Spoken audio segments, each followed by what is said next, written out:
All right, so you sent us a bunch of articles about some pretty weird drone sightings over U.S. Air Force bases in the UK. Mm-hmm. We're talking some big names here. Yeah. The New York Times, AP Breaking Defense, Uh-huh. even the Air Force's own guide on how to spot and report small drones. Wow. Clearly someone is paying attention to this. Yeah. What is the deal with all these drones? Well, it's definitely got people talking. Right. And when you look at what's going on over in Ukraine, Oh, it's hard not to wonder if there's some kind of connection, you know? okay, so help me connect the dots here. Sure. We've got these RAF bases, Lakenheath, Mildenhall, Feltwell, and Fairford, Right. all used by the U.S. Air Force between November 20th and 26th. Okay. They're reporting all these drones, all different sizes, different types. Mhm. This isn't just some kid messing around, right? No, exactly. This level of coordination happening over multiple days, Right. that points to something more deliberate, something organized. Okay. Now, think about what else was going on around that time. Yeah. Just days before Russia kicked out a British diplomat Right. and slapped sanctions on some UK ministers. Because of the UK's support for Ukraine. Right, exactly. Things have been really tense ever since those UK-supplied missiles hit targets inside Russia, Yeah. you know? So you have this backdrop of escalating tension. Right. And all of a sudden, you've got these mystery drones buzzing around sensitive military installations. Yeah. Coincidences? Right. Maybe, but it definitely raises some eyebrows. So is everyone just jumping to the conclusion that Russia is behind this? Not everyone. Mm-hmm. The Pentagon hasn't officially pointed fingers at anyone, Okay. and no one has claimed responsibility for it. Mm-hmm. Some experts are saying, hey, maybe it's just hobbyists pushing the limits. Okay. You know? But you're not buying that. Look, I'm all for giving people the benefit of the doubt. Right. But the sheer number of these drones, the variety, the fact that this happened over multiple days at multiple bases, Yeah. it just doesn't fit the profile of your average drone enthusiast, you know? Plus, it's not like this is the first time something like this has happened. Exactly. Breaking Defense highlighted this in their report. Right. Hundreds of drone incidents have been reported at U.S. military bases, both here and overseas, in just the past few years. Hold on, for folks who aren't familiar with them. Oh, sure. Breaking Defense is... It's a pretty well-respected publication that covers all things military and defense. Okay. They've got their finger on the pulse of what's happening. Okay. And their report shows that this isn't just a one-off. Yeah. This is a trend. So we've got a pattern here. Yeah. What are the authorities doing about it? Well, the investigation is being led by the UK's Ministry of Defence Police. Okay. But they're working closely with U.S. forces and local authorities. Mm-hmm. They're not saying much publicly, Right. but you can bet they're pulling out all the stops behind the scenes. 60 British troops have been deployed to these bases, right? That's right. To beef up security and operate counter-drone systems. It's like a high-stakes game of chess, Wow. only with drones instead of pieces. The U.S. military has made it very clear that they have the right to defend their bases, Right. but they're not saying exactly how. Okay. General Pat Ryder, the Pentagon press secretary, is keeping his cards close to his chest. Yeah. Which honestly makes sense. Right. You don't want to tip off your opponent. So it's a waiting game. Well, We wait to see if anything else happens or if they catch whoever is behind it. not quite while they investigate this. Yeah. There's a bigger question that we need to address. Okay. What does this tell us about the future of warfare? Right. Is this the new normal? Are drones going to become the weapon of choice for everything from spying to sabotage? Because they're cheap and easy to get and hard to defend against. Exactly. And that's why this story, even though it's happening across the Atlantic, Yeah. should matter to you. Okay. It's a wake-up call to a new kind of threat. Hmm. You know, think about it. For a relatively small amount of money, you can get your hands on a drone that can cause a major headache, if not outright damage. So what are we doing about it? How do you even defend against something like that? That's the million-dollar question, isn't it? And it's something that the Pentagon and NORAD are grappling with right now. Yeah. There are no easy answers. Right.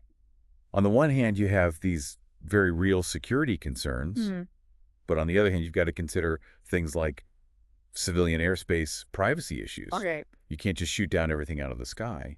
Well, what are the options then? What kind of counter-drone tech are we talking about? Well, there's a whole range of things being developed. Right. From sophisticated radar systems that can pick up even tiny drones Wow. to jamming systems that can disrupt their signals. Uh-huh. Some folks are even experimenting with trained birds of prey to take them down. Birds like hawks and eagles? Yeah. Seriously? Yeah, it sounds crazy, right? Yeah. But think about it. Birds are agile. They're fast, and they've been doing this kind of aerial combat for millions of years. Yeah. It's still in the early stages, Yeah. but it just goes to show you the kind of creative thinking that's needed to tackle this problem. Okay, so we've got high-tech radar signal jamming and birds with talons. Uh-huh. Anything else? Well, there's another technology that's getting a lot of attention, Okay. and that's high-powered microwaves. Wait, like the ones in my kitchen? Uh-huh. You're gonna nuke these drones with my leftover burrito? Not exactly, but the idea is similar. Okay.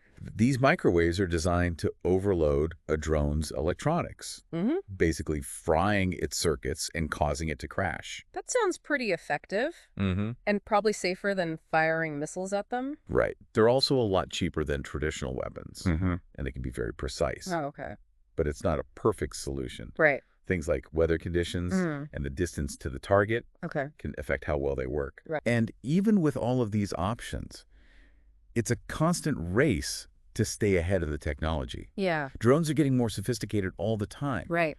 The drones we're seeing today are just a glimpse of what's to come. So it's not just about reacting to these incidents. We need to be thinking ahead, anticipating what's next. Absolutely. This is a wake-up call. We need to be investing in research and development, Mm-hmm. training personnel, Yeah. and working with international partners to share information and strategies. But it's not just a military problem, is it? Right. You mentioned civilian airspace. Yeah. What are the implications for the average person? Well, think about it.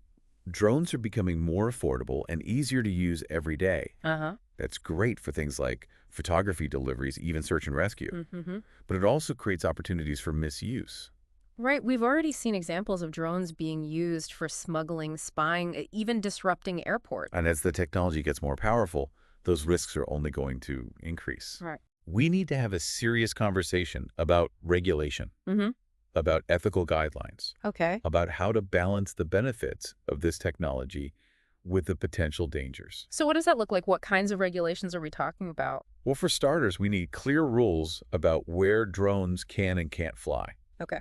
especially around sensitive areas like airports, government buildings, and military bases. Makes sense. We also need to think about privacy concerns, right? Absolutely. Drones with cameras can easily be used for surveillance. Yeah. And we need to make sure that there are laws in place to protect people's privacy. Right. We also need to consider the potential for misuse by criminals and even terrorists. Uh-huh. What happens when a drone carrying explosives becomes as easy to get as a pizza delivery? Okay, that's a scary thought. Yeah. So it sounds like this is about more than just drones. It's Ah. about how we as a society adapt to these rapidly evolving technologies. Exactly. We need to be having these conversations now before it's too late. So what can we do as individuals? How can we be a part of this conversation? Well, the first step is to educate ourselves. Okay. Understand the technology, understand the risks, and understand the potential consequences of misuse. And then what can we do with that knowledge? We can demand accountability from our elected officials. Okay. We can push for responsible regulation, Uh-huh. and we can support research and development efforts that are focused on developing safe and ethical uses for this technology. Okay, I think I'm starting to see the bigger picture here. Yeah. These drones buzzing around UK air bases are just one small part of a much larger story. It's like the canary in the coal mine. Right. It's a warning sign that we need to be paying attention, Mm-hmm. that we need to be proactive, and that we need to be having these difficult conversations before it's too late. It feels like we're at a crossroads with all of this, doesn't it? This Yeah. technology has so much potential for good, but it also comes with a whole set of challenges that we're only just beginning to understand. It's like we're in uncharted territory. Yeah. It's like we've invented fire again. Right. But this time it flies and takes pictures. Mm-hmm. We've got this incredible tool, Mm-hmm. but we're still figuring out how to use it safely and responsibly. So, circling back to these drone sightings at the UK bases. Yeah. What's the takeaway here? What's the message we should be leaving our listeners with? Well, I think the biggest takeaway is that we need to be having these conversations. Right. We can't afford to be complacent. Mm-hmm. We need to be asking tough questions. Yeah. We need to be demanding transparency from our leaders. Okay. And we need to be pushing for ethical and responsible development of this technology. Because it's not going away. No. Drones are here to stay, Mm-hmm. and they're only going to become more and more common in our lives. Exactly. This isn't just about military bases or national security. Right. It's about the future of our society as a whole. Yeah. How do we integrate this technology Yeah. in a way that benefits everyone Right. without sacrificing our privacy, our safety, or our values. What would you say to someone who's listening to this and feeling a little overwhelmed, maybe even a little scared by all of this? I'd say it's okay to feel that way. Yeah. This stuff is complex and it's constantly evolving, Right. but don't let that fear paralyze you. Yeah.